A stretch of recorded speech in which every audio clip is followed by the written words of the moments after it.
दुनिया के 10 सबसे अमीर मुसलमान लोग कौन है? अक्सर अमीर लोगों की जब भी बात आती है तो उसमें Elon Musk, Adani, Ambani, Bezos या बिल गेट्स जैसे नाम ही सुनाई देते हैं। लेकिन दुनिया में अरबपति मुसलमानों की भी कोई कमी नहीं है। आज के इस वीडियो में हम दुनिया के 10 सबसे अमीर मुसलमानों के बारे में बताएंगे, जिनमें एक भारतीय शख्स भी शामिल है। लेकिन आपको हैरानी होगी कि इस लिस्ट में दुबई या सऊदी के शेख शामिल नहीं है। ऐसा क्यों, ये हम आपको वीडियो के अंत में बताएंगे। नंबर 10, सैयद मुख्तार अल बुखारी। सैयद मुख्तार अल बुखारी मलेशिया के एक बहुत बड़े बिजनेसमैन हैं। उन्होंने कई कंपनियों में अपना पैसा इन्वेस्ट किया हुआ है, जिनमें transportation, logistics, plantation, property development, defence and armoury engineering, best company और पावर जनरेशन कंपनियां शामिल है। 1996 में सैयद ने अल बुखारी फाउंडेशन की भी शुरुआत की। ये एक नॉन प्रॉफिट ऑर्गेनाइजेशन है जो समाज में सुधार लाने के लिए काम करती है। आर्थिक रूप से कमजोर छात्रों की मदद के लिए भी ये फाउंडेशन जानी जाती है। साल 2014 में फोर्ब्स एशिया द्वारा सैयद को हीरो ऑफ फिलैंथ्रोपी के पुरस्कार से भी सम्मानित किया जा चुका है, क्योंकि उन्होंने पाकिस्तान और गिनी जैसे कई देशों में रह रहे शरणार्थियों की मदद की। आज के समय में सैयद की कुल नेटवर्थ 1.4 बिलियन डॉलर्स के आसपास है। Number 9, Najib Mikati. Najib Mikati Lebanon के सबसे अमीर व्यक्ति है। वे एक सफल बिजनेसमैन और एक राजनेता है। नजीब मिकाती फिलहाल लेबनान के प्रधानमंत्री भी हैं। 1979 में अपने भाई ताहा मिकाती के साथ मिलकर उन्होंने अरेबियन कंस्ट्रक्शन कंपनी की शुरुआत की। इसके बाद 1982 में अपने भाई के साथ ही उन्होंने इन्वेस्टकॉम नाम की एक टेलीकॉम कंपनी की शुरुआत की और इस काम में नजीब को अच्छी सफलता प्राप्त हुई। 2006 में उन्होंने ये कंपनी सऊदी अरब के एक बिजनेसमैन को $5.5 अरब में बेच दी। नजीब मिकाती M1 ग्रुप के को फाउंडर भी है, तो इंटरनेशनल ट्रैवल्स और रियल एस्टेट में डील करती है।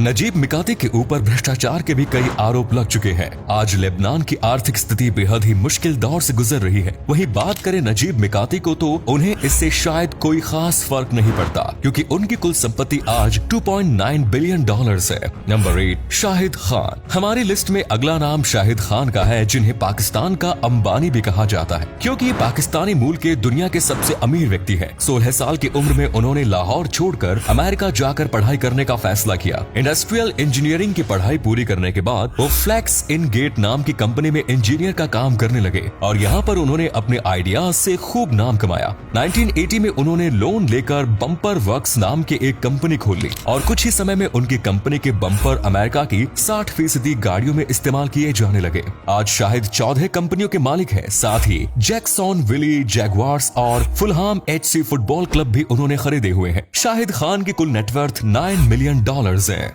Number 7, Iskander मखमुदोव। इस्कंदर मखमुदोव एक रूसी बिजनेसमैन हैं। उनकी कंपनी आज रूस की चौथी सबसे बड़ी नॉन फेरोज मेटलर्जी कंपनी है। उनकी कंपनी आज रूस की चौथी सबसे बड़ी नॉन फेरोज मेटालर्जी कंपनी है। साथ ही रूस में दूसरी सबसे बड़ी कॉपर निर्माता कंपनी भी है। रूस की सबसे बड़ी लोकोमोटिव बनाने वाली कंपनी ट्रांस मैशोल्डिंग में भी उनकी हिस्सेदारी है। इस्कंदर की केवल रूस में 300 से अधिक माइंस हैं। 50 से अधिक कंपनियों और बिजनेस में इस्कंदर ने अपना पैसा निवेश किया हुआ है। इस्कंदर कई भाषाओं में भी माहिर माने जाते हैं। उन्हें कुल मिलाकर 6 भाषाओं में महारत हासिल है। चेक रिपब्लिक में उनकी एक कंपनी ऑर्डर पर प्राइवेट जेट तैयार करती है। आज के समय में इस्कंदर मखमुदोव की नेटवर्थ 10 बिलियन डॉलर्स के आसपास है। नंबर 6, मोहम्मद हुसैन अल अमौदी।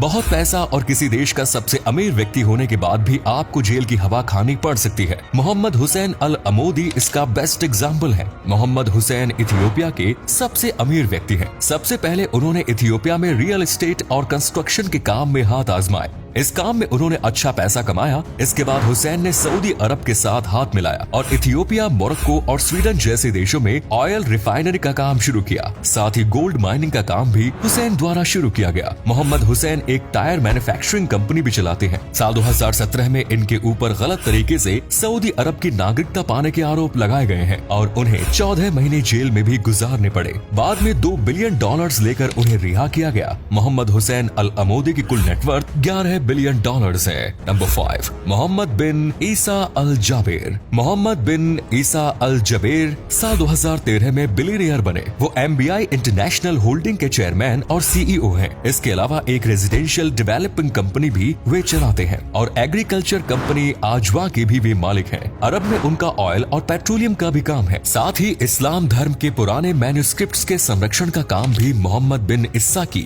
ये संस्था करती है। उन्होंने एक किताब भी लिखी है जिसका जिसका नाम यस द अरबाज कैन डू, जो मिडिल ईस्ट के देशों में काफी ज्यादा पसंद की गई। आज मोहम्मद बिन इस्सा अल जबेर 12.66 बिलियन डॉलर संपत्ति के मालिक हैं। Number 4, Azim Premji, czar of the Indian IT industry के नाम से मशहूर महान बिजनेसमैन टाइकून अजीम प्रेमजी का नाम तो आप सभी ने सुना ही होगा। अजीम विप्रो कंपनी के संस्थापक हैं। वे भारत के सबसे अमीर मुस्लिम व्यक्ति भी है। अजीम प्रेमजी को भारत सरकार द्वारा पद्म भूषण और पद्म विभूषण पुरस्कार से भी सम्मानित किया जा चुका है। अजीम ने अमेरिका के स्टैनफोर्ड यूनिवर्सिटी से इंजीनियरिंग की पढ़ाई की हुई है। पहले उन्होंने एक वेजिटेबल ऑयल और साबुन बनाने वाली कंपनी के तौर पर अपने बिजनेस की शुरुआत की, लेकिन बाद में अजीम ने इस कंपनी को सॉफ्टवेयर कंपनी में तब्दील कर दिया। आज विप्रो केवल भारत की ही नहीं, विश्व की सर्वश्रेष्ठ IT consultancy and software company में शुमार है। दुनिया के 58 देशों में विप्रो अपनी सर्विस प्रोवाइड कर रही है। अजीम प्रेमजी बेंगलोर में स्थित अजीम प्रेमजी यूनिवर्सिटी के चांसलर भी है। टाइम मैगजीन द्वारा उन्हें 2 बार विश्व के 100 सबसे प्रभावशाली व्यक्तियों की सूची में शामिल किया जा चुका है। आज अजीम प्रेमजी की नेटवर्थ 16 बिलियन डॉलर्स के आसपास है। नंबर 3, अलीको डंगोटे। तीसरे स्थान पर है अलीको डंगोटे, जो नाइजीरिया के रहने वाले हैं। अलीको न सिर्फ दुनिया के तीसरे सबसे अमीर मुस्लिम व्यक्ति हैं, बल्कि सबसे अमीर अफ्रीकन और सबसे अमीर ब्लैक होने का खिताब भी उन्हें प्राप्त है। अलीको नाइजीरिया के डंगोटे ग्रुप के मालिक है। मुख्य तौर पर ये एक सीमेंट कंपनी है। इसके अलावा कई चीजों को निर्माण में ये कंपनी करती है।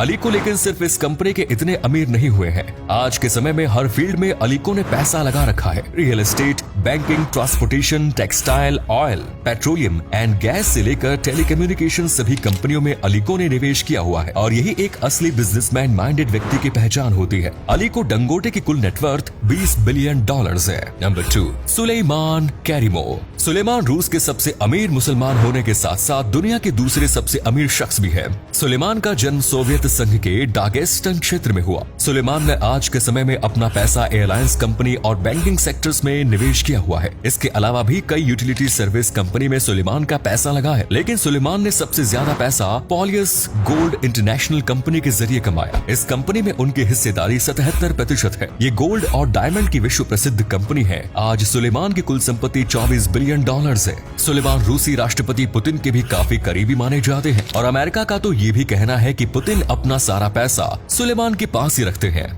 नंबर 1, प्रिंस अल वालिद बिन तलाल अल सऊद। सऊदी अरेबिया की रॉयल फैमिली से ताल्लुक रखने वाले प्रिंस अल वलीद दुनिया के सबसे अमीर मुसलमान व्यक्ति हैं। वे किंगडम होल्डिंग कंपनी के मालिक हैं। आज उनकी कंपनी की दुनिया की 100 से अधिक कंपनियों के साथ पार्टनरशिप है और हर बड़ी कंपनी में प्रिंस अल वलीद ने शेयर्स खरीदे हुए हैं। सऊदी के सबसे बड़े ग्रुप रोटाना मीडिया के भी वे मालिक हैं। प्रिंस अल वलीद द्वारा सऊदी में जेद्दाह टावर का निर्माण कराया जा रहा है, जो तैयार होने के बाद बुर्ज खलीफा को पीछे छोड़ दुनिया की सबसे ऊंची इमारत का खिताब अपने नाम कर लेगी। प्रिंस अल वलीद अपने शानदार लाइफस्टाइल के लिए भी फेमस है। उन्होंने एक एरोप्लेन 500 मिलियन डॉलर्स में खरीदा था और उसे अपने अनुसार रिनोवेट कराया। ये प्लेन अंदर से किसी महल जैसा लगता है और इसीलिए उनके प्लेन को फ्लाइंग पैलेस का भी नाम दिया जा चुका है। आज प्रिंस अल वलीद की कुल संपत्ति 26 बिलियन डॉलर्स है। अब आपको बताते हैं आखिर दुबई, कुवैत और सऊदी के शेखों को इसमें क्यों शामिल नहीं किया गया, जबकि उनके पास इससे कहीं ज्यादा धन दौलत और संपत्ति है। असल में दुनिया की जितनी भी कंपनियां अमीर लोगों की सूची जारी करती है, फिर वो चाहे ब्लूमबर्ग हो या फोर्ब्स, वे ऐसे लोगों को इस लिस्ट में जगह देती है जो अपनी मेहनत से कामयाब हुए। पुश्तैनी संपत्ति वाले लोगों को इस लिस्ट में शामिल नहीं किया गया। तो उम्मीद करते हैं आपको आज की वीडियो पसंद आई होगी। अगर हाँ, तो अधिक से अधिक लाइक करें, शेयर करें। धन्यवाद।